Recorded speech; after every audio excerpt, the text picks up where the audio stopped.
wabarakatuh. Alhamdulillahilladzi arsala rasulahu bil huda wa dinil haq liyudhhirahu 'ala dini kullihi wa kafa billahi syahida. Asyhadu alla ilaha illallah wa asyhadu anna Muhammadan abduhu wa rasuluh. Selamat malam, salam sejahtera dan salam sehat untuk kita semua. Bapak Ibu sekalian, semoga dimanapun berada sehat selalu dan ada dalam lindungan Allah Subhanahu wa Ta'ala. Terima kasih dan apresiasi yang setinggi-tingginya telah berkenan bergabung dalam diskusi kajian filsafat yang ke-21, dan tentu saja ini difasilitasi oleh Kang Yayan selaku pimpinan redaksi Genial ID dan Kang Iqbal Hasanuddin, Direktur Eksekutif Studi Agama dan Filsafat yang konsisten menjadi pemantik kajian diskusi filsafat setiap malam Jumat. Bapak Ibu sekalian, dalam diskusi malam hari ini kajian filsafat mengenai karena akan ada diskusi-diskusi seru Isaiah selanjutnya. Berlin. Ini Jangan salah satu lupa pemikir like dan tekan tombol pemikir besar subscribe. abad 20 yang berusaha mencari akar persoalan dalam liberalisme. Dan sebetulnya apa yang dimaksud dengan liberalisme itu sampai batas mana benar-benar membebaskan, lalu kenapa memang kalau kita lihat akhir-akhir ini kerap kali cenderung mengkungkung dan memaksa, dan sebetulnya kan Berlin ini juga dipengaruhi oleh Hayek ya. Kemarin kita diskusi mengenai teori kebebasannya Hayek dan menemukan penegasannya pada beragam peristiwa dunia yang kemudian dilatar belakangi oleh konsep liberalisme. Ide kebebasan individu dalam liberalisme juga ternyata telah menjadi sesuatu yang menakutkan bagi kebebasan itu sendiri. Perang Dunia I dan II juga buah dari liberalisme, kemudian pembantaian kaum Yahudi pada masa Perang Dunia Kedua adalah puncak pembelengguan kebebasan individu dan liberalisme. Munculnya rejim diktator komunis di Uni Soviet dan Cina juga buah dari liberalisme, kemudian mewabahnya kemiskinan juga diyakini banyak orang sebagai akibat dari invasi dominasi ekonomi kapitalis yang adalah dampak nyata juga dari liberalisme. Kemudian munculnya rejim ultranasionalis dan juga politik aliran juga buah dari perjuangan liberalisme. Nah, tentu saja juga banyak mendatangkan manfaat gitu ya bagi kita semua. Apa sih sebetulnya yang salah dalam liberalisme yang dianut oleh banyak orang? Kenapa banyak sekali contoh justru menunjukkan bahwa liberalisme itu seolah membunuh kebebasannya sendiri. Dan Berlin ini juga setidaknya banyak juga dipengaruhi oleh Karl Marx gitu ya, His Life and Environment. Dan bagaimana sebetulnya untuk lebih jauh mengenai teori kebebasan Berlin ini, kepada Kang Iqbal Hasanuddin dipersilahkan. Baik, terima kasih Teh Neni yang sudah memandu diskusi kita kali ini ya. Minggu lalu saya mengatakan malam ini kita rencananya akan membahas teori kebebasan Amartya Sen ya. Tapi setelah saya pikir-pikir, ini ada satu teori kebebasan yang mungkin perlu juga kita diskusikan satu kali pertemuan, yang secara urutan sebetulnya lebih dulu dari Hayek ya. Jadi Berlin dulu, baru kemudian nanti Hayek, baru Amartya Sen ya. Tapi ya nggak apa-apa ya. Yang penting kita bisa mendiskusikan tanpa harus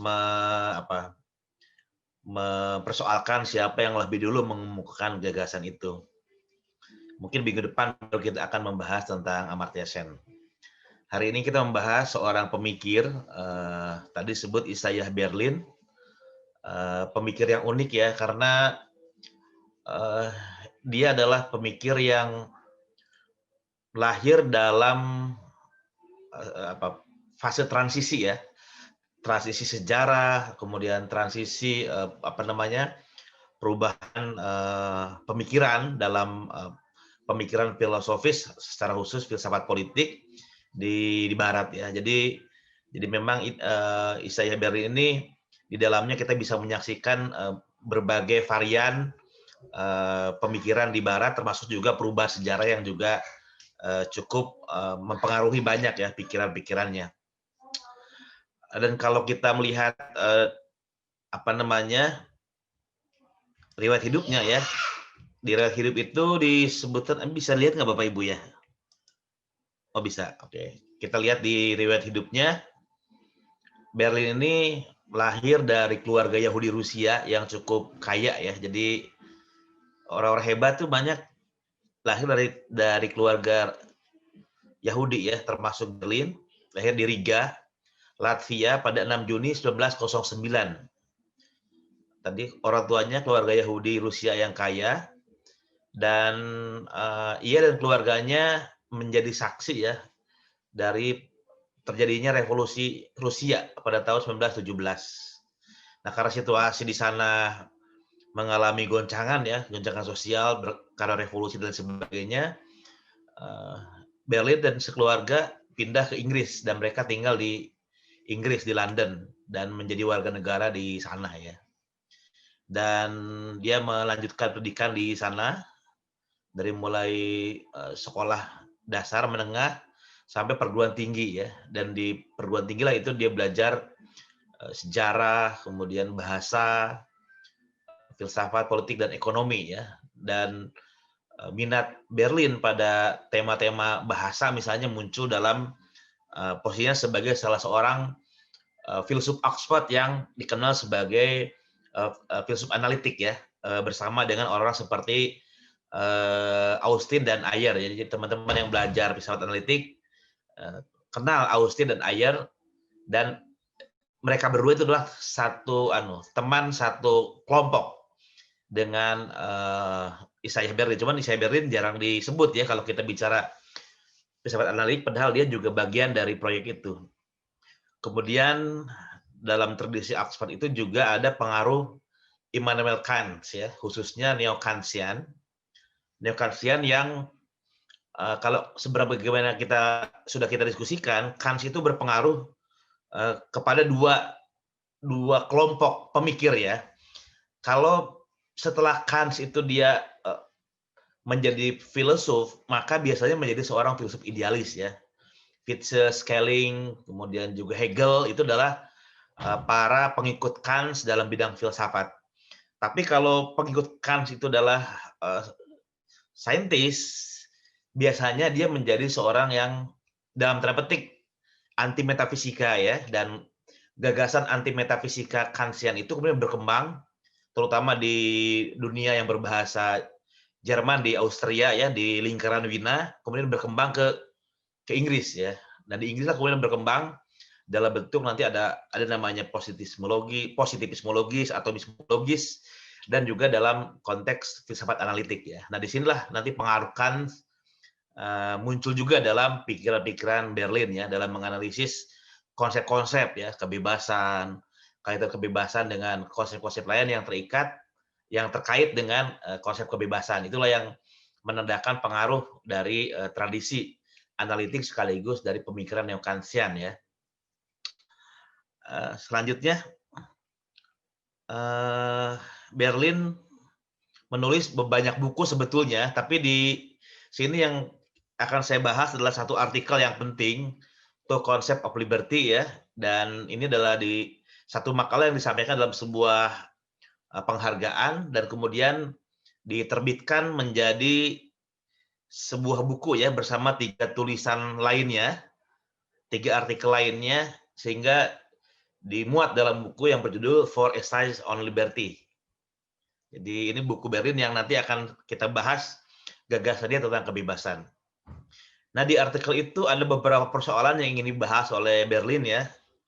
Dan kalau kita lihat karakteristik Berlin itu memang cukup mirip ya dengan pikiran-pikiran orang-orang seperti Karl Popper atau Hayek kemarin ya, di mana gagasannya itu lebih cenderung dekat dengan tradisi Inggris ya, Inggris, Skotlandia, Adam Smith dan lain sebagainya, ketimbang tradisi kontinental ya, kontinental yang misalnya banyak berpijak pada tradisi Hegel atau Marxisme dan lain sebagainya. Nah, di antara beberapa persoalan yang kemudian diangkat di tulisan itu adalah pertanyaan atau persoalan filsafat politik kira-kira seperti ini. Mengapa saya atau seseorang atau siapapun ya harus patuh pada seseorang yang lain? Nah, ini apakah otoritas atau pemerintah atau pemimpin? Nah, ini persoalan dasar ini mempertanyakan justifikasi mengapa harus patuh. Yang kedua, mengapa saya tidak hidup sebagaimana yang saya sendiri kehendaki? Nah, ini soal otonomi ya, soal kebebasan untuk mengikuti apa yang dianggap sebagai baik. Kemudian, haruskah saya patuh? Jika tidak patuh, apakah saya akan dikekang? Apakah saya akan dibatasi? Apakah saya akan dikoersi? Nah, kalaupun nanti dikoersi atau dikekang, oleh siapa, sampai sejauh mana, atas nama apa, dan demi apa pengekangan itu terjadi. Nah, ini pertanyaan-pertanyaan ini muncul dalam artikel Berlin dan kemudian diolah oleh Berlin ya dengan pikiran-pikirannya. Selanjutnya.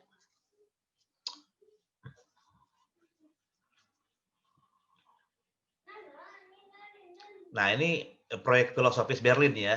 Dikatakan dengan menulis artikel itu, Berlin bertujuan untuk menjelaskan perbedaan antara konsep kebebasan negatif dengan kebebasan positif ya. Jadi ini kelihatan filsafat analitiknya di sini ya. Bagi banyak orang agak sulit membedakan dimensi-dimensi kebebasan ya. Tapi bagi seorang yang terlatih seperti Berlin dalam filsafat analitik, dia bisa mendudukan persoalan konsep dengan cukup baik ya. Dia bisa membedakan dimensi-dimensi kebebasan yang disebut sebagai kebebasan negatif dan kebebasan positif. Dan dalam liberalisme yang dipahami oleh Berlin, kebebasan mana yang sebetulnya ingin dia dukung ya di antara dua ini? Karena yang satu punya persoalan ya yang kemudian perlu diwaspadai. Nah, bagi Berlin, ulasan tentang kebebasan negatif adalah jawaban dari pertanyaan dalam wilayah apa satu subjek, ya seseorang atau sekelompok orang harus dibiarkan bertindak atau berkehendak sebagaimana ia sendiri mampu lakukan atau inginkan tanpa campur tangan dari orang lain ya. Jadi kebebasan negatif itu artinya satu kondisi kebebasan dari campur tangan, dari pengaturan, dari paksaan orang lain. Jadi saya tidak dipaksa, saya tidak disuruh melakukan sesuatu yang saya sendiri tidak mau gitu. Kalau saya melakukan sesuatu karena disuruh orang lain yang saya sendiri nggak mau, yaitu berarti saya tidak memiliki kebebasan negatif. Negatif dalam pengertian bukan dalam pengertian moral ya, baik, buruk, positif itu baik, negatif itu buruk, bukan. Tapi dalam arti logika ya, bebas dari paksaan, bebas dari campur tangan, bebas dari intervensi, bebas dari kekangan dan lain sebagainya. Itu kebebasan negatif. Nah, untuk yang satunya, kebebasan positif, Berlin mengatakan ulasan tentang kebebasan positif adalah jawaban dari pertanyaan apa atau siapa yang merupakan sumber kontrol atau campur tangan yang dapat menentukan seorang untuk melakukan atau menghendaki hal ini dan bukan itu. Jadi kebebasan positif itu mengarah pada kondisi kebebasan untuk melakukan sesuatu ya. Apa yang boleh, apa yang tidak boleh, dan siapa yang punya otoritas gitu ya. Siapa yang punya kendali untuk menyatakan ini boleh atau tidak boleh. Harus begini, harus begitu gitu ya. Kalau yang kalau yang melakukan itu orang luar, nah kita dikatakan tidak punya kendali, tidak punya kebebasan untuk melakukan seperti yang kita inginkan. Tapi kalau kita mengatakan kita yang menentukan kita mau apa, maka kita dikatakan punya kebebasan positif ya. Selanjutnya.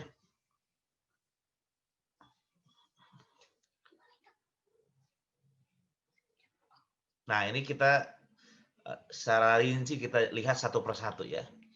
Menurut Berlin, kita dikatakan bebas sejauh tidak ada orang atau sekelompok orang yang ikut campur dalam apa yang saya lakukan ya, dalam apa yang kita lakukan.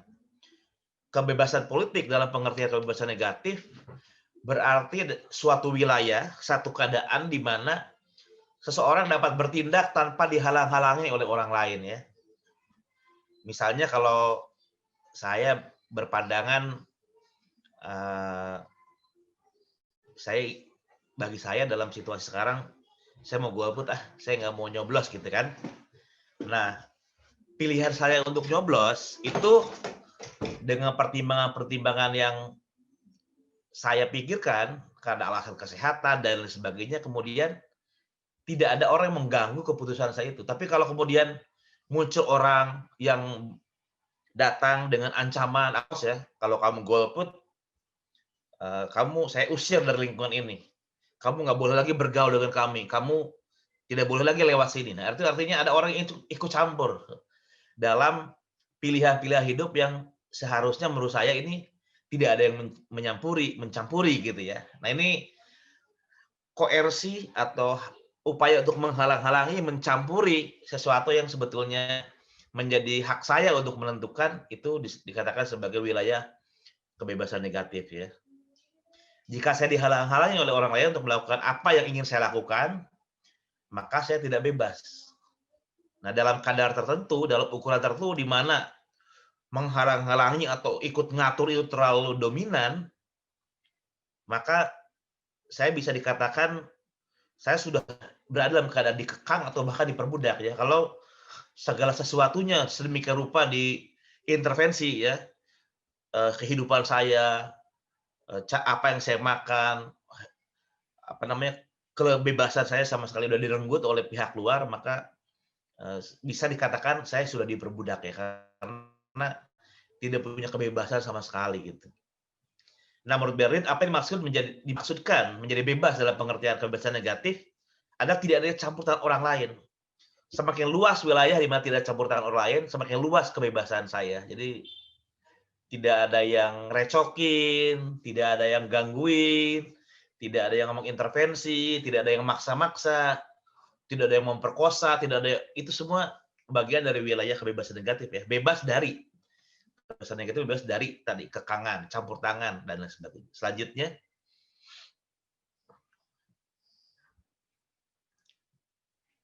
nah, kebebasan negatif ini berhubungan dengan apa yang disebut sebagai, kalau istilah Hayek itu ya, area yang dilindungi atau wilayah minimum kebebasan. Jadi pembicaraan tentang wilayah minimum kebebasan itu adalah pembicaraan tentang seberapa luas batas-batas wilayah di mana campur tangan orang lain itu tidak diperkenankan sama sekali kepada diri saya gitu ya. Misalnya boleh nggak orang mengatur makanan kesukaan saya? Boleh nggak orang memilihkan jodoh saya? Boleh nggak orang memilihkan kampus tempat saya belajar? Boleh nggak orang ikut campur dalam cara saya memilih baju? Nah, ini di mana batas-batasnya ya? Mana yang orang boleh ikut campur, mana yang enggak, itu batas. Nah, kalau ada batas di mana itu hak mutlak kita ya untuk menentukan, orang lain itu tidak boleh ikut campur, itu disebut dengan wilayah minimum kebebasan. Kata Berlin, para filsuf politik liberal ya, liberal itu ya orang-orang seperti John Stuart Mill, John Locke gitu ya, dan beberapa yang lain itu walaupun sepakat tentang adanya wilayah minimum kebebasan, tapi di mana batasnya ada yang agak luas, ada yang lebih sedikit, itu berbeda pendapat ya. Tapi secara umum mereka sepakat bahwa ada yang namanya kebebasan negatif yang tidak boleh diganggu-gugat, tidak bisa dinegosiasikan dalam bentuk misalnya musyawarah ya, kita musyawarahkan ya sekarang kita hilangkan deh kebebasan itu, nggak bisa. Ini sesuatu yang melekat pada manusia karena martabatnya sebagai manusia ya. Nah, misalnya yang seringkali pada dasarnya disetujui, misalnya kebebasan beragama. Beragama itu bukan sesuatu yang bisa dipaksakan dari luar ya, oleh negara, oleh orang tua, oleh tetangga, oleh ormas gitu. Misalnya, kamu agamanya pindah dong, tobat. Jangan masuk sekte itu, nanti kamu neraka, misalnya gitu ya. Kemudian dipaksa, kalaupun ditakut-takuti. Nah, ini nggak bisa. Kepercayaan, kalau dia memahami konsep ketuhanan, konsep beribadah, seperti apa yang dia anggap sebagai layak untuk diimani, ya orang lain tidak bisa mengintervensi ya. Bahkan termasuk kalau misalnya sering saya ulang-ulang, dia percaya bahwa pohon bunga yang di depan rumah itu udah Tuhannya dia sembah sehari 5 kali misalnya bunga itu, ya itu hak dia ya, kita nggak bisa mengintervensi gitu. Sehari 5 kali dia menyembah pohon itu terus gitu. Sebelum menyembah pohon itu dia mencuci muka dulu gitu kan. Ya itu bagian dari kebebasan yang kita nggak bisa mencampurinya. Eee, itu kebebasan beragama ya. Kemudian, yang lain adalah misalnya kebebasan berbicara ya. Kebebasan berbicara adalah bagian dari apa namanya, wilayah minimum kebebasan yang tidak boleh. Orang dibungkam itu nggak boleh. Seberapa berbeda pendapat, ya orang harus diperkenankan berbicara. Jadi tidak boleh karena alasan keamanan, atau karena alasan, apa namanya, orang sini nggak suka kalau kamu ngomong begitu, kamu kok ngomongnya beda sama yang lain, udah dah, daripada ribut nggak usah ngomong. Nah ini, apa namanya, koersi seperti itu tidak diperkenankan ya, karena itu sudah melanggar kebebasan minimum. Yang minimum ini udah nggak bisa ditawar lagi. Orang mau berbicara sesuai dengan apa yang dipikirkan harus diberikan, walaupun itu berbeda dengan pikiran orang lain atau pandangan orang lain ya. Juga kebebasan atas atas hak milik ya. Nah ini biasanya kebebasan atas hak milik itu adalah, turunan dari hak untuk hidup ya. Karena untuk sebagai organisme yang untuk hidup itu dia butuh sarana, di mana sarana itu adalah, apa namanya, properti ya, sandang, pangan, papan, dan lain sebagainya, maka itu semua juga, menjadi hak, eee, bagi yang bersangkutan. Ketika dia memiliki sesuatu maka, melanggar hak atas properti itu seperti melanggar kemanusiaannya ya, karena dengan properti itulah dia bisa eksis sebagai makhluk hidup. Tanpa properti ya dia bisa mati kapan saja ya. Jadi, eee, secara umum para pemikir liberal liberal percaya hal-hal seperti ini tidak bisa ditawar-tawar. Jadi ini dijauhkan dari kontrol sosial. Tidak bisa karena alasan orang sini nggak suka, atau misalnya orang sini nggak ada yang setuju, orang sini nggak mau, nggak bisa. Itu sesuatu yang nggak bisa ditawar atas dasar alasan apapun. Alasan kesejahteraan, alasan demokrasi, alasan, apapun tetap tidak bisa karena itu sesuatu yang tidak bisa ditawar-tawar ya. Nah ada pertanyaan mengapa? Mengapa harus ada wilayah minimum seperti itu? Sebab batas minimum kebebasan tadi ya, adalah batas di mana kita bisa memperlakukan dan menghargai manusia sesuai dengan kodrat atau martabatnya sebagai manusia. Kalau kita lewati batas itu, misalnya orang nggak boleh ngomong, lalu apa bedanya kita memperlakukan orang dengan memperlakukan meja kan? Memperlakukan meja kita nggak pernah bertanya apa yang dipikirkan meja, kita tahu meja nggak punya pikiran kan? Jadi ya saya taruh komputer di sini nggak perlu izin dulu ke meja ya, meja mohon izin ya, saya mau naruh komputer ya, maaf kalau keberatan. Ya saya nggak perlu begitu ya, meja namanya juga benda-benda gitu ya. Atau kursi saya dudukin gitu.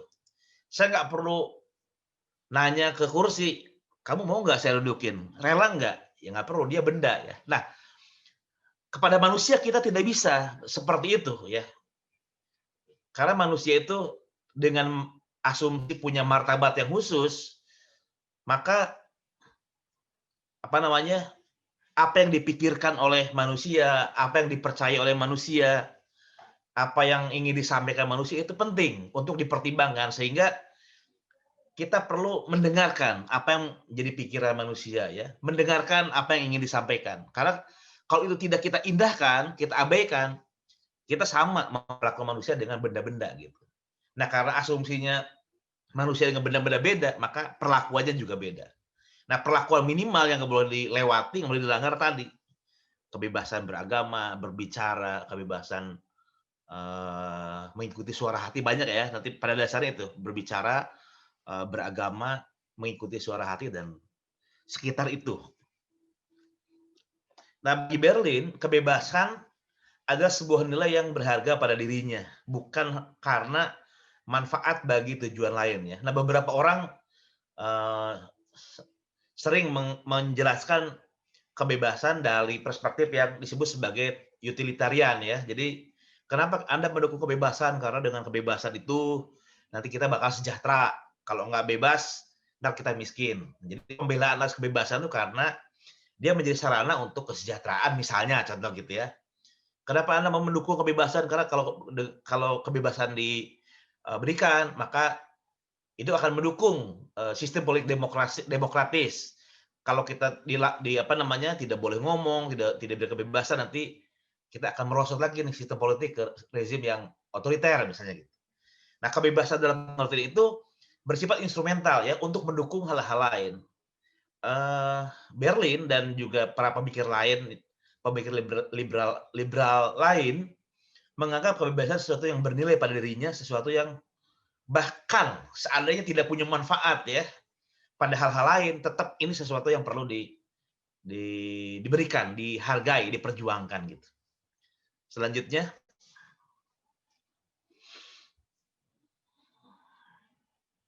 nah tadi ada kebebasan negatif, sekarang kebebasan positif ya.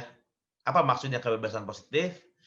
Menurut Berlin, kebebasan positif ini bersumber dari keinginan yang ada di diri seorang individu, semua manusia untuk menjadi tuan atas dirinya ya. Jadi dilawankan dengan budak, dilawankan dengan orang yang tidak bisa menentukan nasibnya sendiri ya. Anak-anak itu banyak ditentukan oleh orang tua, pakaian, makanan, budak juga itu oleh tuannya ya. Nah, sebagai lawan dari itu, lawan ketidakbebasan itu adalah kebebasan positif, kebebasan untuk menentukan, kebebasan untuk memilih apa yang menjadi apa namanya pilihan ya, apa yang dianggap sebagai keputusan terbaik. Nah, dengan kebebasan positif ini, setiap orang ingin agar kehidupan keputusan semata bergantung pada dirinya, bukan pada kekuatan luar apapun ya, bukan pada orang lain, pada otoritas, bukan pada tradisi, bukan pada kelompok. Sayalah yang memutuskan apa yang terbaik menurut saya. Nah, ia ingin menjadi subjek, bukan objek. Jadi kalau berbicara keputusan, berbicara otoritas, kekuasaan, sayalah yang menjadi subjek dari keputusan. Saya menjadi subjek dari kekuasaan. Saya yang jadi penentu, bukan yang ditentukan, bukan objek. Ia ingin semata menjadi tujuan, bukan sebagai sarana. Ini pengertian-pengertian dalam kebebasan positif ya. Menurut Berlin, konsep kebebasan positif bertitik tolak dari pemilahan di antara dua konsep subjek ya. Kita sudah diskusi sebelumnya ya tentang Hegel, tentang Kant, tentang yang lain-lain. Jadi kata Berlin, gagasan tentang kebebasan positif ini terutama berangkat dari pemilahan dua konsep subjek. Konsep manusia, konsep individu. Apa itu? Antara subjek transendental dengan subjek empiris ya. Nah, kita ingat Kant lagi ya. Atau subjek nominal dengan subjek fenomenal. Nanti kita ulas ya. Antara subjek rasional dengan subjek non rasional. Subjek rohani dan subjek jasmani kan. Dan nah ini penting ya dalam gagasan kebebasan positif, pemilahan antara kesadaran dengan tubuh, roh dengan jasmani, ini penting. Dan dalam konteks ini, kebebasan positif dapat terwujud jika subjek yang transendental itu mengatasi subjek yang empiris. Subjek yang nominal mengatasi subjek yang fenomenal. Subjek yang rasional mengatasi subjek yang non-rasional. Subjek yang bersifat rohaniah mengatasi yang jasmani ya. Jadi di antara yang pengertian subjek yang transendental, yang rohaniah, yang rasional itu kan mengandaikan dia kebebasan, punya free will, free act gitu ya. Karena karakteristik roh itu kan bebas. Dia free ya, freedom, free. Apa namanya? Bebas memikirkan, bebas memutuskan, bebas memilih gitu ya.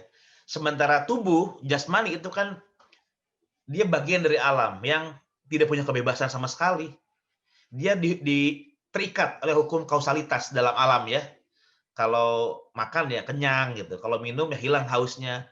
Kalau apa namanya kalau kurang tidur ngantuk, kalau kurang makan kelaparan, kurang nutrisi, kurang istirahat ya bisa sakit. Itu semua bagian dari hukum alam yang mengikat pada jasmani gitu. Nah, apa namanya? Kebebasan untuk artinya dikatakan subjek itu bebas kalau yang menentukan bukan subjek dalam arti diri yang tubuh, tapi subjek rasional, pemikiran rasional ya di situ. Nah ini pemilahan yang penting dalam ulasan Berlin ya. Nah kebebasan positif berarti subjek yang transendental, rasional, nominal, ruhani dapat mewujudkan dirinya dalam subjek yang empiris, yang non rasional, yang fenomenal dan yang jasmani. Jadi karena asumsi dari subjek yang tadi, yang transendental, yang rasional, yang nominal, yang rohani itu, dia bersifat esensial, bersifat sempurna, sementara yang jasmani itu kan dia terikat oleh hukum alam ya, dari mulai awalnya tubuh itu kecil, kemudian besar, besar, besar gitu. Artinya ada perkembangan, ada gerak. Nah, ketika perpaduan, karena manusia itu dianggap sebagai makhluk nominal dan fenomenal sekaligus, makhluk rohani dan sekaligus jasmani, makhluk rasional sekaligus makhluk yang bertubuh, berketubuhan gitu. Nah, seandainya tubuhnya itu bisa mengikuti kehendak dari rohnya, dari akal budinya, maka itu sudah dikatakan orang itu sudah mengalami aktualisasi diri atau realisasi diri ya. Karena tadi tubuhnya yang awalnya hanya sekedar potensi kemudian mengalami aktualisasi sesuai dengan standar rasionalitasnya gitu, standar yang menjadi citra idealnya. Nah, kebebasan positif ini terjadi tadi ketika aku yang ada sudah sesuai dengan aku yang seharusnya. Dalam bahasa filsafat ada Dasein dan Dasolen ya. Awalnya nggak tahu jadi tahu. Awalnya nggak pinter jadi pinter gitu ya. Awalnya nggak kenal jadi kenal. Itu proses aktualisasi diri. Awalnya yang hanya bersifat potensial menjadi aktual. Selanjutnya.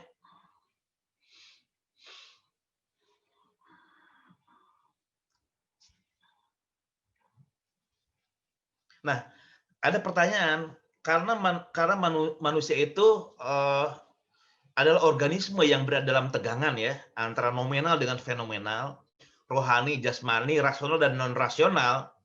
Bagaimana jika terjadi pertentangan? Jadi idealnya kan dalam pengertian kebebasan positif ini kan terjadi kesesuaian ya. Apa yang terjadi pada manusia, apa yang terjadi pada diri sesuai dengan yang dipikirkan gitu ya. Awalnya dia nggak ngerti matematika, tapi dengan belajar jadi pinter matematika. Awalnya nggak ngerti musik, tapi dengan belajar dia jadi ngerti musik ya. Awalnya nggak mengerti kimia, biologi, bingung gitu. Tapi dengan proses bertahap akhirnya bisa. Artinya pintar matematika, pintar kimia, pintar semua itu adalah sebetulnya sudah ada dalam potensi dalam diri manusia. Tinggal bagaimana itu diaktualisasikan potensi itu. Tapi kan dalam kenyataannya seringkali ada perbedaan ya. Misalnya dikatakan dari segi transendental, rasional, nominal, dan rohani, manusia itu bebas. Tapi dalam kenyataan, subjek yang empiris dalam kenyataannya seringkali kita nggak bebas ya. Dihadapkan pada kondisi-kondisi ketidakbebasan. Misalnya ketidakbebasan dalam pengertian tidak sesuai dengan apa yang diharapkan oleh subjek yang rasional itu. Misalnya mengalami kemiskinan yang akut, dia ingin tidak lapar tapi berada dalam kelaparan, ingin tubuh sehat tapi tubuhnya sakit gitu ya, dari sebagainya. Nah, bagaimana jika terjadi situasi seperti itu, terjadi kontras antara apa yang dipikirkan oleh subjek yang rasional dengan kenyataan di mana melibatkan tubuh jasmaniahnya gitu.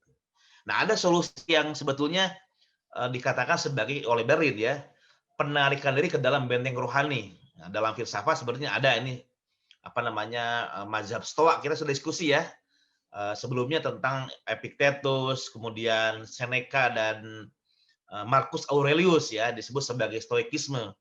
Dalam tradisi yang lain ada mazhab-mazhab asketis, Buddhis, dan tradisi spiritualitas yang pada dasarnya mereka menganggap kebebasan itu bukan kebebasan dalam pengertian politik ya, kebebasan sosial, tapi kebebasan itu soal apa yang kita sudah disebut sebagai ataraksia atau autarki ya. ketenangan batin, tidak ada goncangan batin. Jadi kita boleh miskin, tangan kita boleh terluka, kaki kita boleh patah, tapi batin kita selalu dalam keadaan damai ya, tenang. Nah, ini autarki atau ataraksia ya dalam diskusi tentang apa dulu Epikuros dan mazhab Stoa ya, Stoikisme. Jadi bagi orang-orang ini menurut Berlin, kebebasan bukan berarti tersedia ruang, yang penting kondisi batin gitu. Walaupun nggak ada rezim otoriter, walaupun tidak ada perang, tapi kalau batinnya memang bergejolak gitu ya, memang diperbudak oleh emosi, oleh hasrat, ya dia nggak bebas. Tapi walaupun di luar terjadi peperangan, terjadi kelaparan, terjadi banyak masalah, sejauh batinnya tenang, nah dia sudah sampai pada pembebasan rohani, spiritual, kebebasan spiritual. Nah, kata Berlin, memang ada orang yang menganggap kebebasan itu sekedar kebebasan batin. Apa yang terjadi di luar tidak berpengaruh kepada di dalam. Prinsipnya itu inside out ya. Jadi dari dalam keluar, yang menjadi patokan di dalam bukan yang luar mempengaruhi yang dalam. Kalau yang luar mempengaruhi yang dalam, batin kita akan goncang oleh perubahan dalam realitas. Tapi kalau inside out, standar dari dalam dipakai untuk melihat keluar, maka apapun yang terjadi di luar, karena yang asli dari dalam itu adalah ketenangan, kedamaian, maka orang akan terbebas dari kecemasan, akan terbebas dari ketegangan, ketidakdamaian. Itulah kebebasan dalam pengertian ini ya. Nah, ini dikritik oleh Berlin. Kenapa? Karena kalau ini sah-sah saja kata Berlin ya, sebagai sebuah pandangan religius, pandangan spiritual, pandangan etis, nggak ada masalah. Itu oke, itu pilihan ya. Orang ingin damai dalam kondisi apapun nggak ada masalah. Tapi kalau cara pandang seperti ini dipakai untuk filsafat politik, itu akan jadi problem. Kenapa? Karena ya kalau problemnya di dalam, ya orang bisa berada dalam penjara tetap tenang kan. Jadi secara formal dia tidak bebas karena dipenjara dengan tanpa pengadilan, tanpa bersalah di penjara gitu. Tapi dengan pendekatan ini orang bisa tetap merasa bebas kan. Bahkan kalau orang kemudian diperbudak, misalnya ya diperbudak oleh orang lain, dia akan mengatakan ya saya tetap bebas. Yang penting batin saya nggak menderita dengan apa yang terjadi di luar, ya saya bebas. Artinya pendekatan seperti ini, strategi seperti ini yang penerikan diri ke dalam benteng rohani itu tidak memberikan ruang ya bagi tadi wilayah minimum kebebasan di mana sebagai manusia yang punya martabat seharusnya tidak diperlakukan, di mana batas-batasnya tidak dilanggar ya, tadi soal kebebasan berpikir, beragama gitu. Nah, ini ditolak oleh Berlin sebagai pandangan politik. Kalau pandangan etika, pandangan religius ya silahkan, itu hak masing-masing. Tapi secara pandangan politik ini tidak bisa diterima ya. Selanjutnya.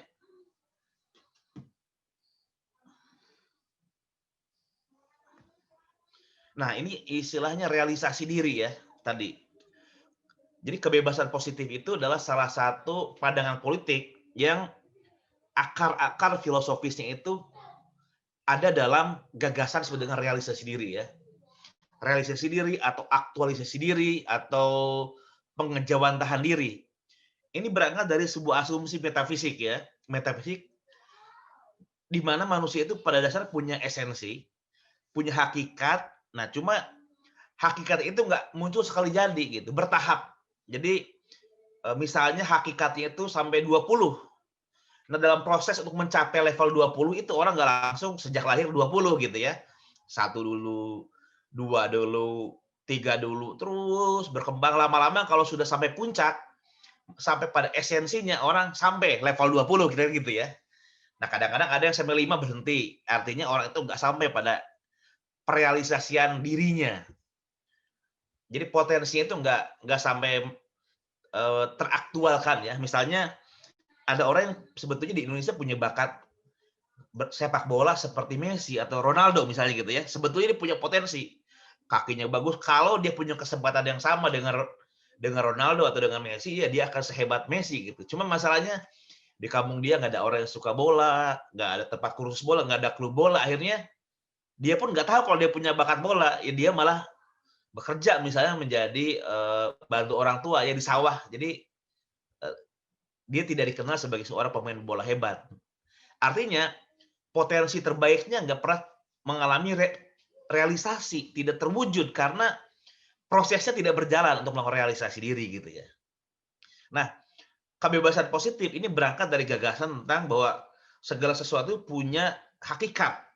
Yang kalau hakikat itu bisa terwujud, maka dia mengalami realisasi diri yang optimal. Kalau terkendala, maka dia tidak tidak optimal realisasi dirinya ya. Nah, ini gagasan realisasi dalam filsafat dan Berlin mengatakan realisasi diri ini sangat kuat ya dalam apa yang disebut sebagai rasionalisme pencerahan ya. Descartes, kemudian nanti dalam Hegel, dalam Marx dan lain sebagainya. Yang menarik dia mengecualikan Kant ya, karena Kant secara umum kan proyeknya dia mengkritik metafisika ya. Jadi dari awal akan membatasi diri untuk kemudian bermain-main dengan metafisika. Sementara rasionalisme yang lain, kata Berlin, ada asumsi-asumsi metafisik yang pada intinya adalah gagasan tentang realisasi diri. Ada satu esensi dari segala sesuatu dan semua kenyataan historis itu berkembang menuju hakikatnya atau esensinya itu ya. Nah, jadi kenyataan itu sebetulnya sudah tertata sedemikian rupa secara rasional sebetulnya. Cuma belum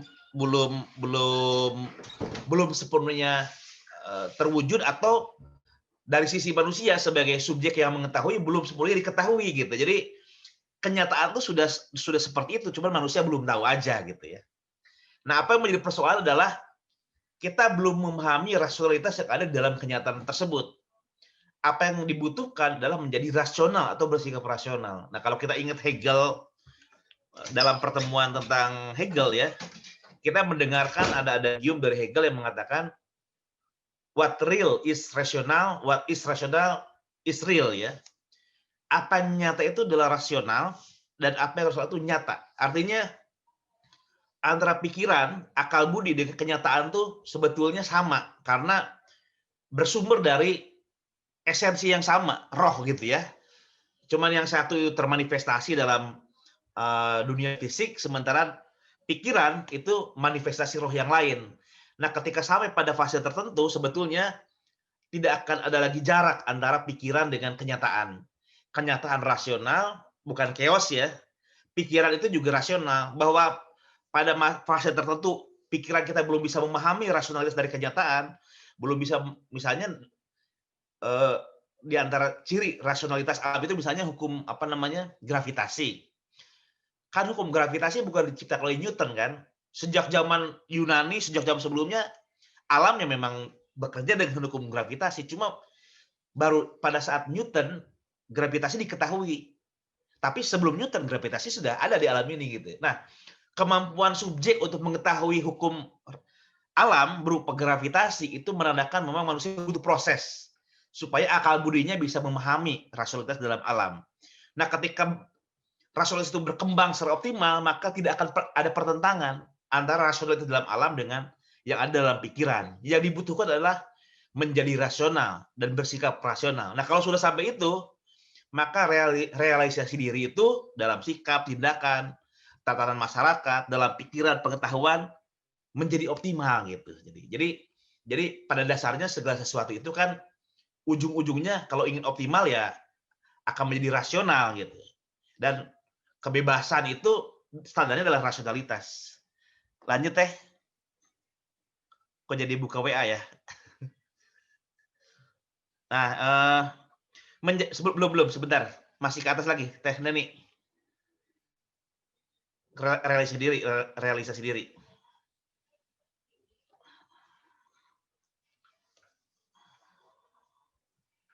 Nah, proses menjadi rasional adalah proses menjadi bebas ya. Kebebasan adalah keadaan di mana terjadi kesesuaian antara apa yang nyata dengan apa yang rasional, yang seharusnya. Terjadi kesesuaian antara apa yang ada dengan apa yang seharusnya. Dasein dan dasolen ya. Inilah yang dimaksud dengan realisasi diri atau pengejauhan tahan diri. Ini sejak Aristoteles sudah ada ya seperti ini. Sejak Platon sudah ada. Nah, langkah awal untuk menjadi rasional adalah berani berpikir sendiri dan memahami dunia secara rasional. Ini pergeseran ya dari opini ke kebenaran ya, dalam istilah Platon itu. Dari doxa ke epistemai. Nah, langkah selanjutnya adalah mengubah tatanan dunia yang awalnya tidak rasional menjadi rasional, karena terutama dunia sosial ya, dunia manusia itu pada awalnya terjadi ada irasionalitas ya, kelaparan itu irasionalitas, ketidaktahuan irasionalitas. Nah, dengan proses mengetahui, menciptakan banyak sumber daya seperti misalnya kecukupan sandang pangan papan, itu adalah proses di mana mengubah dunia menjadi rasional. Semakin dunia itu sesuai dengan kehendak dari subjek yang memiliki sebagai free will dan free act gitu ya, maka dunia menjadi semakin rasional gitu. Nah, di sini rasionalisasi ini sama dengan emansipasi atau pembebasan. Nah, dalam konteks kebebasan positif, kebebasan itu artinya pembebasan, emansipasi, rasionalisasi gitu. Rasionalisasi dalam diri, dalam kesadaran maupun rasional dalam dunia kehidupan manusia. Selanjutnya, nah ini sikap rasional ya. Orang-orang liberal seperti Berlin, kemudian Karl Popper, Hayek itu membedakan antara sikap rasional dan sikap liberal. Nah, kalau mereka yang mendukung kebebasan positif, yang mendukung emansipasi, menyamakan menjadi bebas itu dengan menjadi rasional, bersikap rasional ya. Nah, apa yang kemudian dipesan oleh Berlin dari gagasan kebebasan positif ini adalah sikap rasional yang diarahkan kepada sesama manusia ya. Jadi kan proses rasionalisasi itu kan pembebasan. Alam yang awalnya nggak bersahabat dengan manusia menjadi bersahabat ya. Misalnya rumah dulu kita tinggal di gua-gua ya, karena mungkin keterbatasan teknologi, keterbatasan pengetahuan, tapi lama-lama orang berpikir, berkembang, kemudian alam dimanusiawikan, dirasionalkan dengan cara apa? Bikin rumah, bikin gedung, bikin kantor, bikin apartemen, itu upaya merasionalkan alam supaya alam itu bersifat manusiawi sesuai dengan kehendak manusia gitu ya. Makanan, dulu kita bergantung pada hutan ya untuk berburu, mengumpulkan makanan. Lama-lama diciptakan sistem pertanian, sistem pasar, ada restoran ya yang orang kemudian tidak harus berjuang ke hutan untuk memenuhi kebutuhan hidupnya untuk survive, tapi dia bisa kapan saja dia butuhkan ada tersedia ya. Nah, itu semua adalah upaya-upaya rasionalisasi alam demi kenyamanan hidup manusia. Yang jadi problem adalah sikap rasional yang dipakai untuk membebaskan alam supaya lebih manusiawi itu juga diarahkan kepada sesama manusia ya. Karena sikap rasional terhadap alam itu kan menjadi bersifat teknologis ya, teknokratis ya tadi. Menciptakan tanah, misalnya tanah yang awalnya hanya hutan menjadi sawah gitu kan. Sungai dibuat jadi irigasi, dibuat rumah, dibuat jalan, itu kan sikap teknologis karena sikap rasional kepada alam artinya menciptakan alam supaya nyaman untuk manusia. Nah, sikap rasional yang sama ketika diperlakukan pada manusia itu juga akan punya karakter teknologis, menjadikan manusia itu sebagai objek untuk tujuan tertentu gitu ya. Mungkin klaimnya tujuannya demi kebaikan yang bersangkutan, tapi cara dari sikap rasional itu sudah memperlakukan manusia lain seperti kita melakukan tanah, memperlakukan benda-benda gitu. Misalnya orang tua atau siapapun ya, yang memaksa anaknya untuk melakukan ini, A, B, C, D, dengan alasan, sudahlah, ayah ibu tahu, yang terbaik untuk jadi jodoh kamu tuh si A. Masa depannya cerah, kamu gak usah nangis deh, sekarang mungkin kamu gak cinta, tapi coba deh, udah nikah 2 tahun, pasti kamu gak akan nyesal, misalnya gitu ya. Nah ini kan, si orang tua tidak bertanya tentang siapa yang dicintai oleh anaknya, yang layak untuk jadi, katakanlah pasangan hidupnya gitu ya. Orang tua merasa dia tahu yang lebih baik, yang terbaik untuk anaknya, dan dia memilihkan pasangan hidup sesuatu yang tidak dikenal oleh anaknya, mungkin tidak dicintai oleh anaknya. Tapi karena seorang tua merasa lebih tahu dari anaknya untuk kebaikan anak sendiri, dia memaksakan anak untuk mengambil pilihan yang dipilihkan oleh orang tuanya. Nah, ini kan sama seperti kita bersikap kepada alam, tapi diarahkan pada manusia ya, sikap rasional gitu ya. Bahkan ketika pilihan itu tidak dipahami oleh orang yang bersangkutan, tapi kita tahu, ah, kamu ikut aja deh, ini yang terbaik untukmu gitu. Itu kan sikap rasional, kata Berlin ya. Satu sikap yang dalam rangka mencapai kesuksesan, pembebasan, aktualisasi diri, bahkan dilakukan dengan cara-cara yang pada akhirnya dalam tanda petik ya, mencampuri orang lain untuk menentukan apa yang baik untuk hidupnya gitu. Karena kita asumsikan ada subjek lain yang lebih tahu yang terbaik untuk dia. Dia ya ikut aja lah. Kamu mungkin nangis sekarang, nanti kamu akan tersenyum, ketawa-ketawa gitu kan. Nah, dalam banyak hal, sikap rasional itu kemudian terjadi bukan hanya dalam kasus orang tua dengan anak, antara organisasi dengan anggotanya, negara dengan rakyatnya. Ada proses di mana orang diperlakukan dengan sikap rasional itu artinya orang kemudian diperlakukan dengan satu treatment yang orang itu sebetulnya nggak tahu, nggak suka, nggak setuju, tapi udah kamu ikut aja deh. Kamu juga nanti akan dapat manfaatnya, walaupun sekarang nggak tahu, tapi kamu akan tahu. Ini saya kasih tahu nih, ini manfaatnya loh. Jadi manusia diperlakukan seperti alam karena dia hanya menjadi sarana. Bahkan ketika tujuannya itu adalah asumsi tentang kebaikan untuk yang bersangkutan, tapi dia sendiri tidak pernah didengarkan, tidak pernah ditanya, karena kamu kan nggak tahu, saya yang tahu. Nantilah kamu rasakan sendiri, nanti manfaatnya kamu rasakan. Jadi nggak izin, nggak nanya, orang mau diperlakukan seperti itu ya. Nah, ini sikap rasional yang dikritik oleh Berlin yang nanti akan mengancam kebebasan individu ya. Karena sikap itu menjustifikasi campur tangan orang lain kepada seorang individu. Nah, itu mendorong juga masyarakat atau tanda sosial untuk memberikan misalnya pendidikan kepada anggota masyarakat, bahkan dengan sedikit paksaan ya, demi menjamin sikap rasional yang sama. Jadi kalau ada orang itu protes, sebenarnya karena dia belum tahu, makanya perlu dibina dengan pendidikan, dengan sosialisasi agar sampai pada pemahaman yang sama. Kalau sudah pahamnya sama, punya rasionalitas yang sama, maka akan sesuai. Nah, kalau sudah sesuai berarti tidak akan ada negativitas, tidak akan ada pertentangan karena sudah sama pengertiannya gitu. Nah, menurut Berlin, konsep kebebasan positif yang dilandasi oleh pandangan filosofis dari rasionalisme pencerahan seperti itu bahkan dapat menjustifikasi tatanan politik yang otoriter, bahkan totaliter ya. Karena selama ini sistem totaliter kan selalu bertujuan dalam tanda petik ya, jargonnya selalu baik ya. Demi kemanusiaan, demi keadilan, demi kesejahteraan, demi pembebasan, kita kalau perlu dengan tangan besi untuk mendatangkan kebaikan. Sama kayak orang yang mendidik anak-anak dengan keras ya, sampai nangis, dipukulin, itu alasannya kan demi ke anak sendiri, biar nanti udah dewasa bisa nggak malas, rajin, disiplin. Jadi kalau perlu dia dipaksa gitu. Nah, sama pada akhirnya kalau tujuannya adalah realisasi diri, akhirnya itu bisa membenarkan sistem yang otoriter ya. Karena yang dipikirkan hanya bagaimana si subjek itu, si orang itu bisa sampai pada esensi yang menjadi puncak perkembangannya, bukan prosesnya, bukan kemanusiaannya, tapi esensinya, ujungnya seperti apa gitu. Nah, dalam makna kebebasan positif, tentu dianggap tidak terlalu salah jika orang dipaksa dan mikirnya sendiri, meskipun ia sebetulnya belum mengerti ya. Nah, selanjutnya, nah ini Berlin menyebut Marxisme, Hegelianisme itu sebagai cara berpikir yang seperti itu ya. Ini persis seperti Karl Popper ya, dalam buku Open Society itu juga begitu pandangannya. Nah, ini ada asumsi-asumsi filosofis dari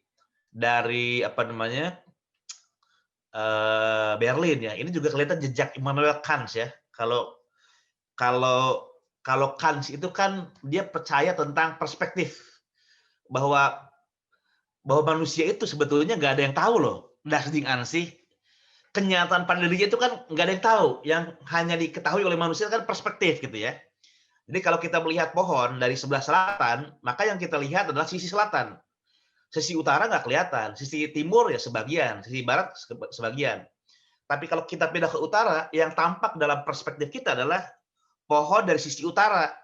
Sisi selatan nggak kelihatan, sisi barat sebagian, sisi timur sebagian. Jadi selalu ada bagian yang tidak bisa kita lihat. Makanya pohon pada dirinya itu nggak ada yang tahu.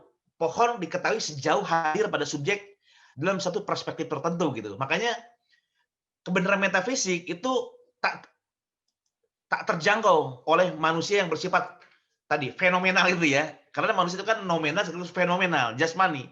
Nah, karena ada ruang yang membatasi sehingga manusia tidak akan pernah bisa sampai pada hakikat gitu.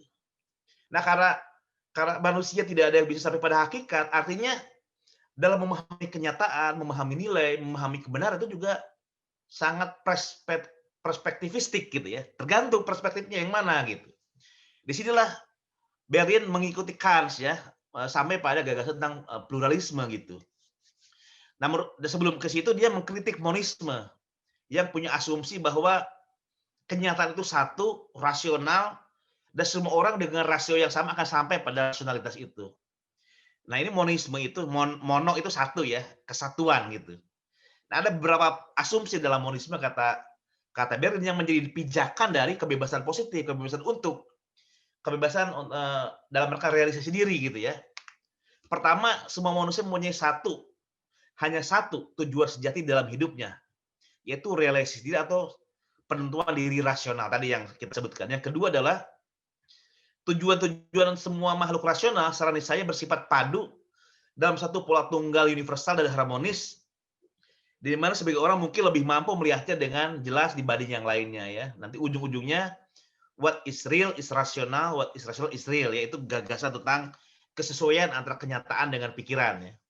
Yang ketiga, semua pertentangan, negativitas, karena itu tragedi, semata disebabkan benturan antara akal budi dengan mereka benturan antara rasionalitas dengan mereka yang tidak rasional atau mereka yang tidak cukup rasional. Jadi ada unsur-unsur yang belum matang dalam dirinya.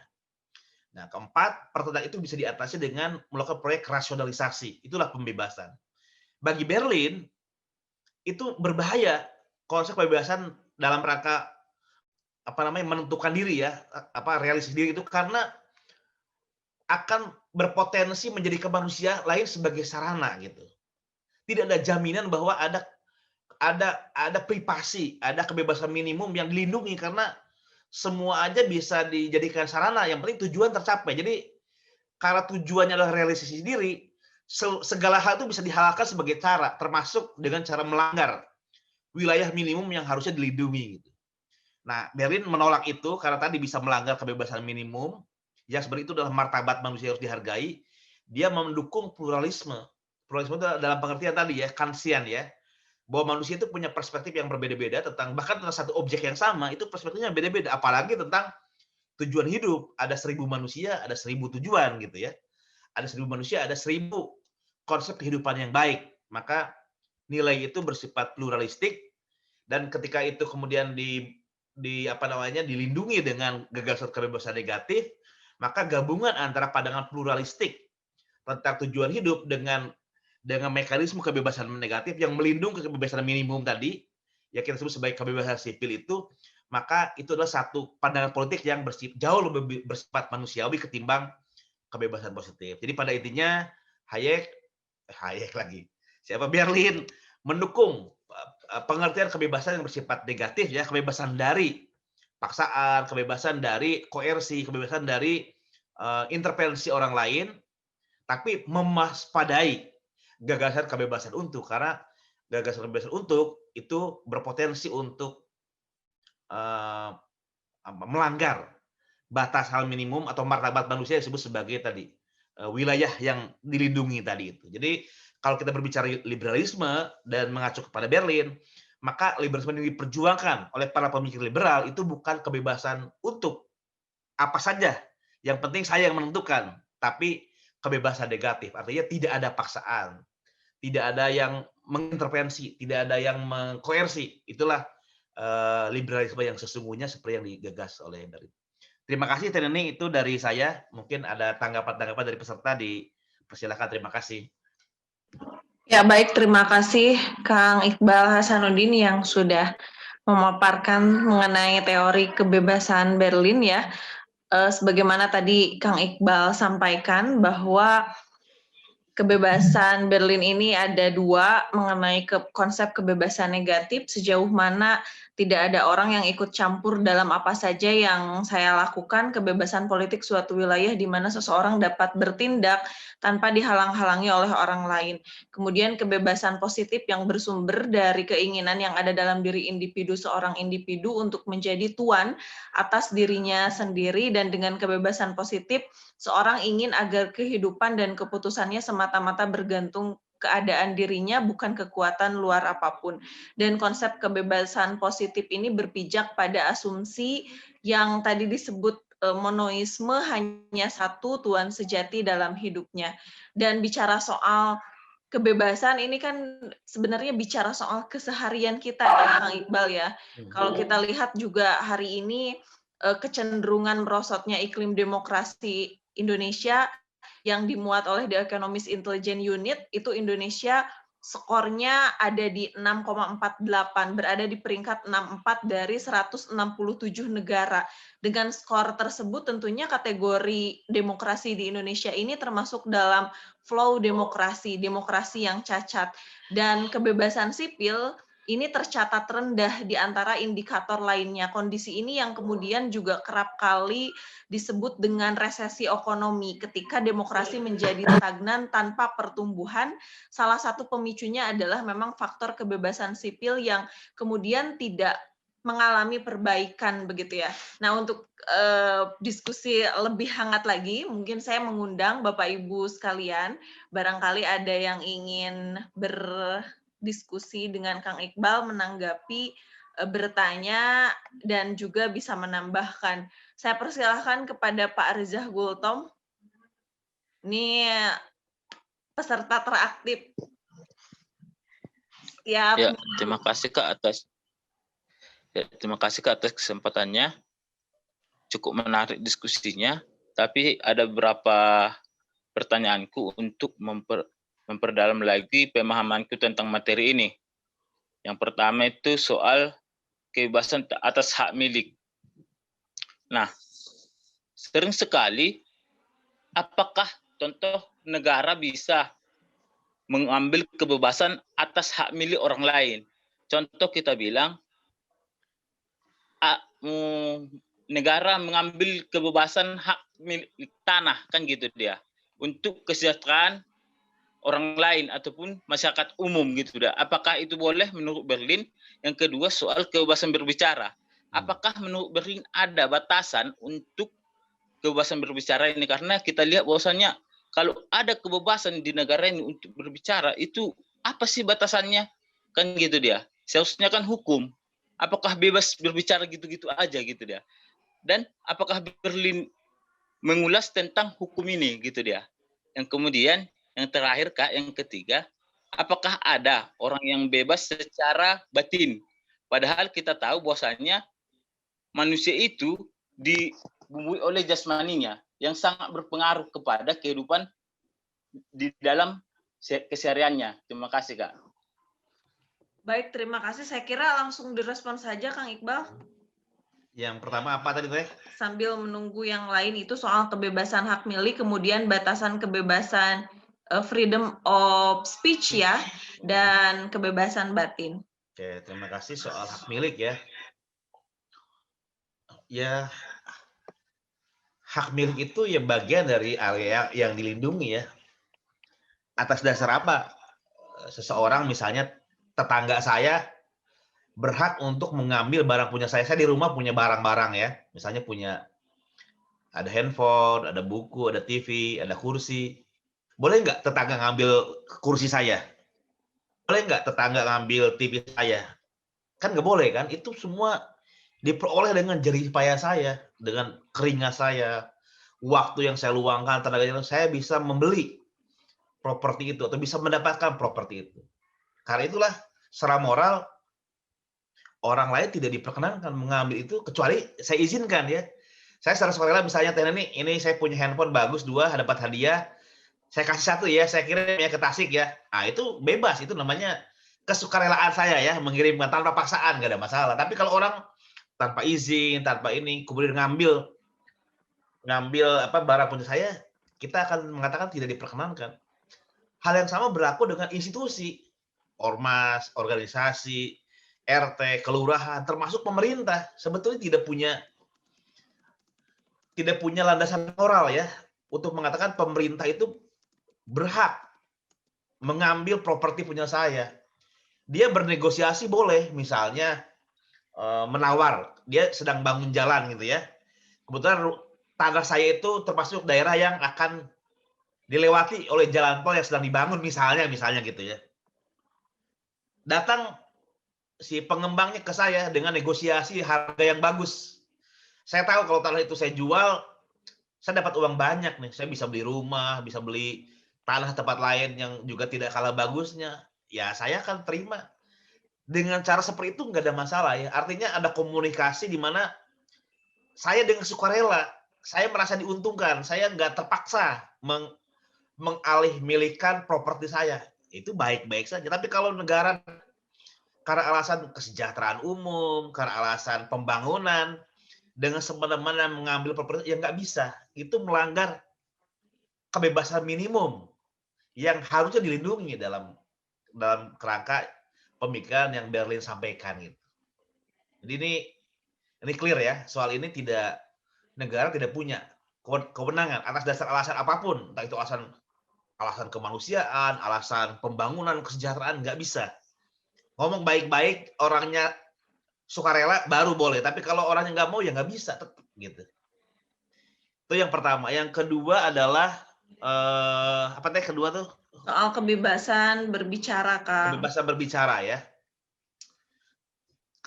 Apa sih yang dipersoalkan dari kebebasan berbicara gitu kan? Orang manusia sebagai organisme yang berpikir itu kan dia salah satu yang menunjukkan martabatnya sebagai yang punya pikiran, punya perasaan adalah diperbolehkan menyampaikan pikirannya gitu ya. Kalau orang dihalang-halangi, apa alasan orang dihalangi untuk ngomong coba? Untuk berpikir, untuk berbicara? Harusnya nggak ada dasar loh. Entah karena alasan misalnya orang sini nggak suka omongan kamu, atau nanti orang sini ntar tersinggung loh. Kalau kamu ngomong gitu kamu tersinggung, nggak bisa. Kalau orang tersinggung ya biarin aja gitu kan. Kalau orang beda pendapat ya tinggal, kalau orang nggak setuju tinggal ngomong balik juga silakan, enggak juga nggak apa-apa. Jadi sejauh berpendapat, menyampaikan pikiran, bahkan isi pikiran yang berbeda pendapat dengan mayoritas, bahkan isi pikiran yang berbeda pendapat dengan pemerintah, harusnya tidak dilarang. Itu bagian dari kita memperlakukan manusia sesuai dengan martabatnya yang berpikir, berperasaan. Kalau kita menghalang-halangi orang, nggak boleh ya kamu ceramah agamamu di sini, kamu kan minoritas. Kamu kan nggak diakui, nggak boleh bikin buku tentang agamamu. Nggak bisa. Itu sudah melanggar area yang dilindungi, di mana kebebasan manusia itu mencerminkan martabat dan kodratnya. Menghalang-halangi itu, mengintervensi itu, sama dengan melanggar area yang dilindungi dalam kebebasan negatif itu ya. Nah yang ketiga soal tadi, apakah ada orang yang betul-betul bisa bebas? Ya kalau kita tidak bisa, bukan berarti orang lain juga nggak bisa ya. Jadi saya kalau kita sempat diskusi beberapa kali tentang mazhab Stoa kan, Epikuros, ada mazhab Stoa, itu mereka adalah orang-orang yang sudah sampai pada level ketenangan batin apapun yang terjadi di luar. Dikatakan Epiktetos itu kakinya dipatahkan orang lain, dia masih bisa batinnya tenang. Jadi kaki yang patah itu tidak membuat batinnya menjadi tidak tenang. Dia tetap bisa nyaman dengan kesakitan fisik, itu tidak mengganggu ketenangan batin ya. Itu contoh dalam sejarah filsafat di mana gagasan tentang autarki atau ataraksia itu ditampilkan dalam sebuah kesalehan stoikisme ya. Jadi ada contohnya dalam sejarah filsafat di mana orang bisa tenang secara batin walaupun di luar itu mengalami hal-hal yang menyakitkan gitu. Dalam tradisi lain banyak, dalam tradisi spiritualitas ya, Buddhis, kemudian dalam tradisi spiritualitas timur, asketis, yang sampai pada ketenangan batin sedemikian rupa walaupun dalam kehidupan jasmaniahnya dia bagian dari hukum alam. Jadi apakah mungkin? Saya berpendapat itu mungkin saja orang bisa sampai pada ketenangan batin itu ya. Ya jadi problem adalah kalau itu jadikan justifikasi bagi sebuah pandangan politik. Nah ini kan tidak orang tidak akan mempersoalkan negativitas di luar karena yang penting kan di dalam gitu kan. Nah ini jadi problem oleh Berlin soal itu. Sudah Teh 3 ya? Ada lagi nggak Teh? Atau ada yang mau ditambahkan lagi? Nggak ada. Udah tadi 3 kan pertanyaannya. Nah Ini ada yang masuk nih Kang lewat kolom chat dari Pak Asep Ajidin. Sehubungan dengan kebebasan positif dan kebebasan negatif ala Berlin untuk di Indonesia, contoh kebebasan seperti apa dari dua bentuk kebebasan, dua kebebasan itu positif dan negatif di Indonesia gitu Kang. Nah, pertama, sebenarnya ini kan universal ya. Kondisi kebebasan itu kan universal ya. Jadi dimanapun akan sama ya. Misalnya kebebasan negatif adalah pengertian kebebasan berpikir, kebebasan mengikuti suara hati, kebebasan untuk berpendapat itu di Indonesia ya contohnya kalau kita punya pendapat yang berbeda, kita boleh menyampaikan pendapat ya. Nggak bisa misalnya pemerintah melarang kita berbicara sesuatu yang bahkan mungkin sangat kritis pada pemerintah, itu boleh. Atau kita punya pandangan-pandangan tentang agama yang berbeda dari pandangan orang pada umumnya. Itu bagian dari kebebasan negatif ya, tidak boleh diintervensi. Misalnya karena alasan, oh ini oleh MUI dianggap sesat ini, nggak boleh ngomong, nggak bisa. Sejauh itu pikiran, sejauh itu omongan, atas dasar alasan apapun nggak bisa dilarang. Itu kebebasan negatif ya. Agama, keyakinan itu bagian dari sesuatu yang perlu dilindungi ya. Itu kebebasan negatif yang perlu dilindungi. Nah, kebebasan positif itu soal untuk menentukan diri sendiri ya. Misalnya saya ingin menjadi pemimpin di wilayah saya. Saya ingin menjadi rektor di kampus saya. Saya ingin menjadi bupati. Itu salah satu kebebasan juga ya. Kebebasan untuk memimpin, untuk mengatur. Nah, itu salah satu contoh kebebasan. Saya ingin bagaimana kehidupan masyarakat di sekitar ini seperti ini, sesuai dengan ajaran yang saya yakini. Nah, itu kebebasan positif ya. Nah, dalam kadar tertentu, ketika kebebasan positif tidak dibarengi dengan kebebasan negatif, itu bisa bersifat agresif ya. Agresif, mengancam kebebasan orang lain, mendiskriminasi. Jadi yang paling aman itu adalah kebebasan negatif itu disediakan dengan kerangka kebebasan negatif itu, kemudian kalaupun ada dorongan untuk mengembangkan kebebasan positif, tapi syaratnya yang kebebasan negatif sudah dijamin dulu. Itu masih oke ya. Tapi Berlin merasa penting untuk membedakan dua konsep ini antara kebebasan negatif dan positif. Itu barangkali Pak Asep ya. Pak Asep ini dari Padang ya kalau nggak salah ya. Ya. Iya ya. Terima kasih Pak Asep. Barat. Sumbar ya. Ya. Sumbar. Ya, makasih. Iya. Terima kasih. Oke, baik. Ada lagi Bapak Ibu yang mau ditanyakan atau berdiskusi dengan Kang Iqbal, dipersilahkan. Silahkan untuk raise hand terlebih dahulu ya. Ada? Kayaknya sih udah nggak ada nih, Kang. Nggak ada ya? Di chat juga udah nggak ada. Tapi saya mengingatkan Bapak Ibu, bagi Bapak Ibu yang mau mendapatkan e-sertifikat dari Genial ID, Bapak Ibu bisa langsung mengisi link yang sudah dikirimkan oleh Genial ID di kolom chat ya. Nanti Bapak Ibu bisa mengisi dan nanti bisa langsung mendapatkan sertifikatnya. Terima kasih. Ya, Akang mau, karena nggak ada lagi yang bertanya, mungkin bisa langsung closing statement sekaligus nanti sedikit menjelaskan soal Amartya Sen mungkin ya, Kang ya. Karena oh ini ada Bu Ina Istiqomah dari UIN Jakarta. Dipersilahkan Bu. Teman Kang Iqbal ini kayaknya. Adik kelas saya nih kayaknya. Oh gitu. Silakan. Silakan Bu Isna. Di unmute, udah di unmute belum? Bentar, Kang. Bismillahirrahmanirrahim. Saya mau nanya, Pak, kalau misalnya ada kebebasan, misalnya kita tuh nggak boleh menghina, tapi kita tuh ada kewajiban buat kayak memuji. Coba suaranya agak keras sedikit lagi, Mbak. Kalau misalnya kita itu kan ada teori kebebasan.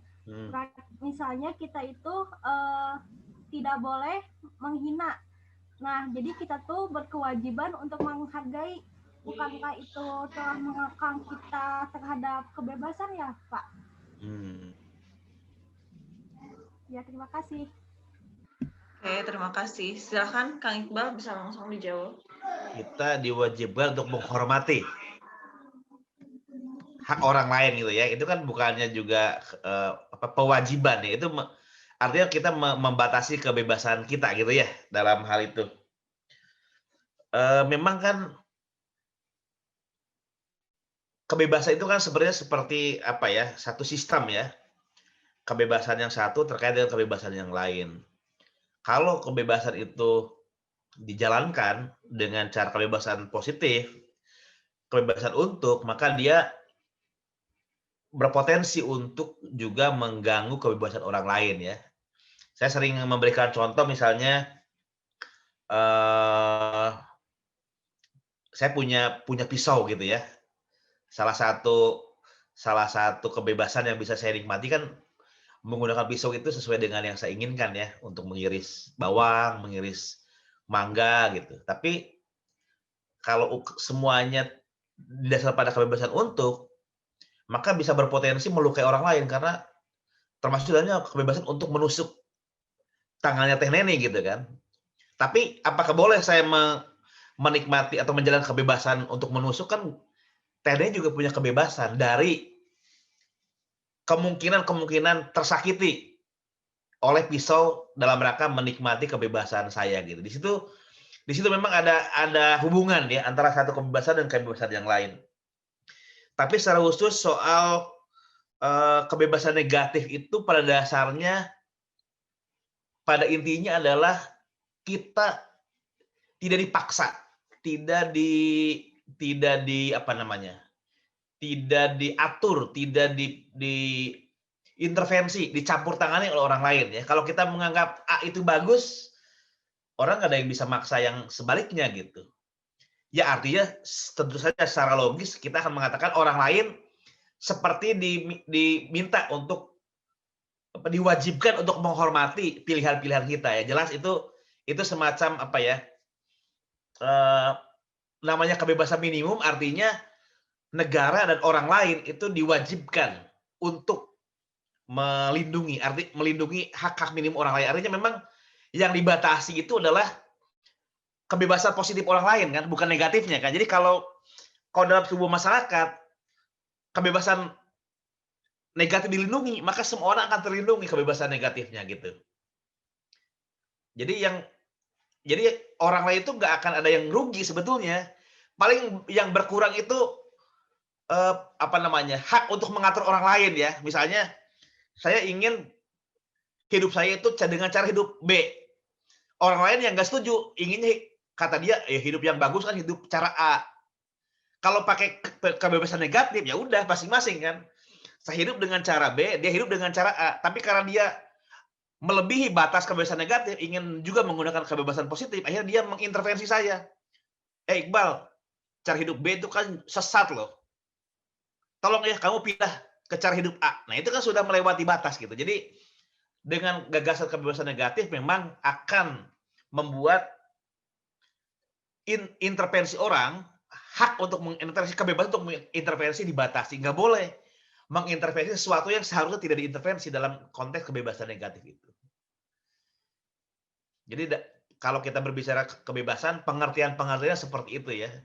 Dan menurut saya itu sangat bagus pengertian yang dirumus oleh Berlin itu satu topik yang sebetulnya kebebasan negatif itu harusnya kita semua sepakat loh. Kebebasan berpikir gitu, nggak boleh ada orang yang diintervensi. Ya mungkin orang berkomunikasi boleh ya, menyampaikan mungkin menurut saya sih begini, tapi nggak boleh dipaksa orang untuk ikut pikiran orang yang bersangkutan gitu. Komunikasi boleh, namanya manusia kan bisa berkomunikasi, tapi memaksa itu sudah melanggar batas minimum kebebasan negatif. Membatasi agama orang lain. Orang ingin beragama A. Terus pemerintah bilang, loh agama kamu kan nggak diakui. Kamu ganti agamamu ya sesuai dengan pilihan yang sudah ada. Nah itu sama itu melanggar kebebasan negatif orang yang seharusnya kita hargai, karena dengan menghargai itu kita sudah menghargai martabatnya sebagai manusia gitu. Itu Neng Ina, apakah cukup jelas atau butuh tambahan penjelasan atau mungkin ada yang perlu disampaikan lagi oleh? Bagus ya, pertanyaannya sangat kritis. Silahkan Teh Ina, Mbak Ina mungkin bisa direspon lagi apakah sudah cukup atau masih ada yang mau ditanyakan dan ditanggapi. Cukup Teh, terima kasih. Oke.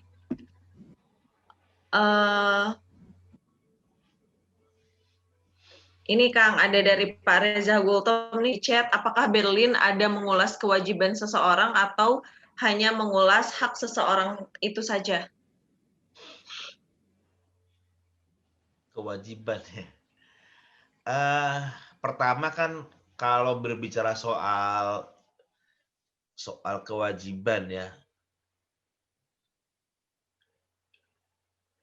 kewajiban itu dibicarakan dalam konteks kebebasan negatif itu. Artinya setiap orang atau lembaga atau individu diwajibkan untuk menghormati, tidak boleh melanggar tadi wilayah minimum kebebasan negatif itu ya. Jadi kalau Anda berbicara kewajiban sebagai konsekuensi logis dari gagasan tentang hak atau kebebasan negatif itu ya. Jadi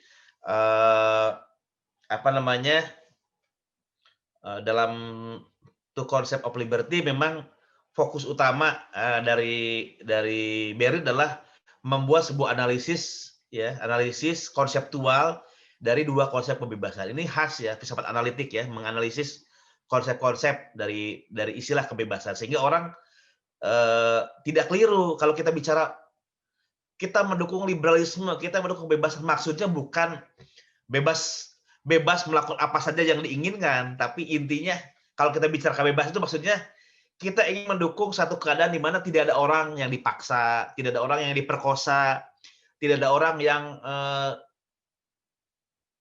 diminta melakukan sesuatu yang dia sendiri nggak setuju.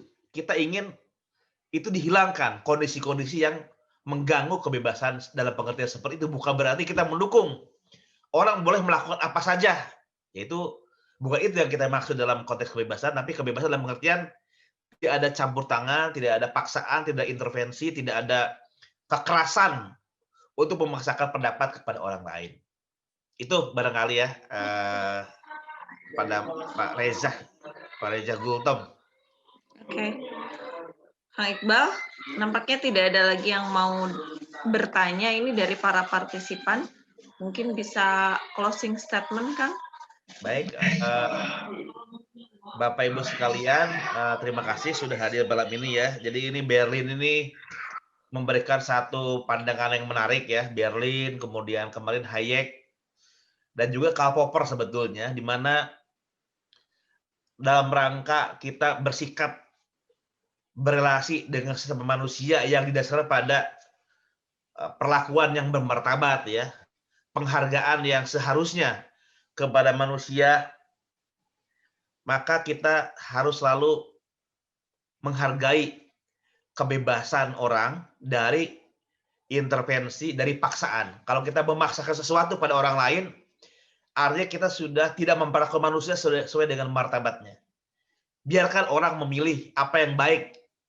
Biarkan orang menentukan tujuan hidup, biarkan orang memilih cara hidup sesuai dengan tujuan hidupnya itu gitu. Kalau orang minta bantuan, boleh kita berikan bantuan. Kalau orang bertanya, minta petunjuk, boleh kita berikan petunjuk. Tapi tidak ada yang namanya memaksakan kehendak. Tidak boleh ada yang namanya memaksa orang lain untuk melakukan A, B, C, D. Karena itu sudah melanggar satu wilayah minimum kebebasan yang disebut sebagai kebebasan negatif. Kebebasan dari paksaan. Kebebasan dari ancaman. Kebebasan dari intervensi. Yang itu menandakan manusia yang bermartabat karena manusia itu punya wilayah untuk menentukan sendiri ya, tanpa ada intervensi dari orang lain. Dan untuk minggu depan kita akan membahas teori kebebasan Amartya Sen ya. Jadi kita mulai dari Nozick, kemudian Hayek, sekarang Berlin, minggu depan mendiskusikan Amartya Sen. Nanti di Amartya Sen ada gagasan kebebasan positif ya. Jadi Sen ini justru mendukung konsep kebebasan positif justru. Nanti dalam pengertian apa Sen itu ingin melampaui kebebasan negatif, kita akan diskusikan minggu depan ya dalam teori tentang Sen. Terima kasih banyak Teh Neni. Oke, terima kasih banyak Kang Iqbal atas pencerahan yang disampaikan mengenai teori kebebasan dari Berlin ini. Sebetulnya ketika berbicara soal, ya memang pemikiran Berlin ini tentu saja ada keterbatasan ya Kang Iqbal ya, namun setidaknya kita bisa mengambil pemikirannya dari soal kebebasan negatif dan positif. Bagaimana kemudian kita juga harus dapat secara proporsional menempatkan dua kebebasan ini. Kebebasan negatif dan positif itu adalah sebuah pilihan begitu ya, dan kita harus menghargai dari pilihan yang sudah diambil oleh orang lain. Dan tentu saja soal kebebasan positif saya kira dengan kebebasan positif yang dilandasi oleh pandangan filosofis rasionalisme pencerahan seperti apa yang Berlin sampaikan dapat menjustifikasi tatanan politik yang otoriter atau bahkan totaliter. Karena dalam kerangka kebebasan positif tentu dianggap tidak terlalu salah jika orang dipaksa demi kebaikannya sendiri meskipun memang ia sebetulnya belum mengerti. Dan semoga saja soal kebebasan positif dan negatif ini bukan hanya diwacanakan saja, tapi juga bagaimana soal implementasi nyata dalam kehidupan keseharian kita. Dalam persoalan menghargai dan menghormati pilihan orang lain. Mungkin itu saja Bapak Ibu untuk diskusi malam hari ini. Sampai bertemu di kajian filsafat minggu depan mengenai teori kebebasan Amartya Sen ya. Terima kasih atas perhatiannya. Mohon maaf atas segala kekurangan. Billahi taufiq wal hidayah. Albiru manitaqo nasru minallahu fathul qarib. Wassalamualaikum warahmatullahi wabarakatuh. Waalaikumsalam. Terima kasih Bapak Ibu yang sudah bergabung. Siap Kang. Izin lab ya.